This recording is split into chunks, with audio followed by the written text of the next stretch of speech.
बीच गुजरात के वडोदरा की मांजलपुर सीट पर भी काउंटिंग इस वक्त जारी और पहले राउंड की गिनती पूरी हो चुकी है।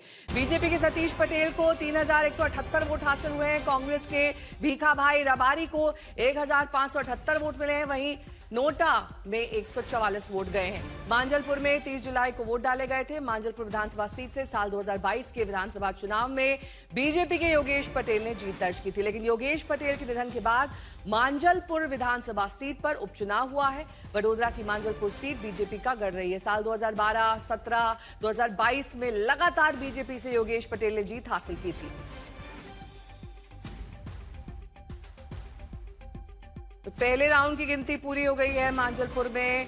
गुजरात की मांजलपुर में अभी भी मतगणना जारी है। इस बार सतेन भाई पटेल और भीखा भाई रबारी में मुकाबला है। बीजेपी और कांग्रेस से दोनों खड़े हुए हैं। कांटे का मुकाबला ये माना जा रहा है। योगेश पटेल की मौत के बाद ये उपचुनाव हो रहा है और जाहिर तौर पर बीजेपी का पलड़ा भारी दिखाई दे रहा है, क्योंकि यहां पर शुरू से ही बीजेपी हावी रही है।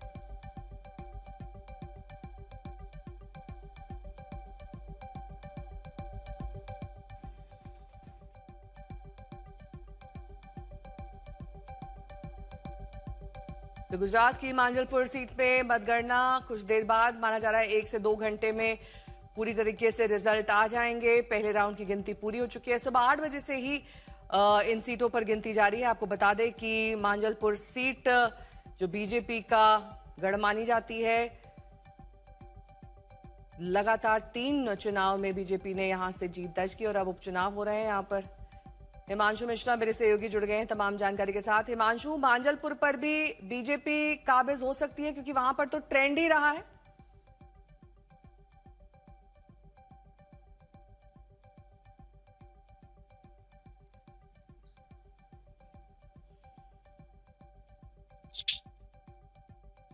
तो बीजेपी के सतीश पटेल को 3,178 वोट हासिल हुए हैं।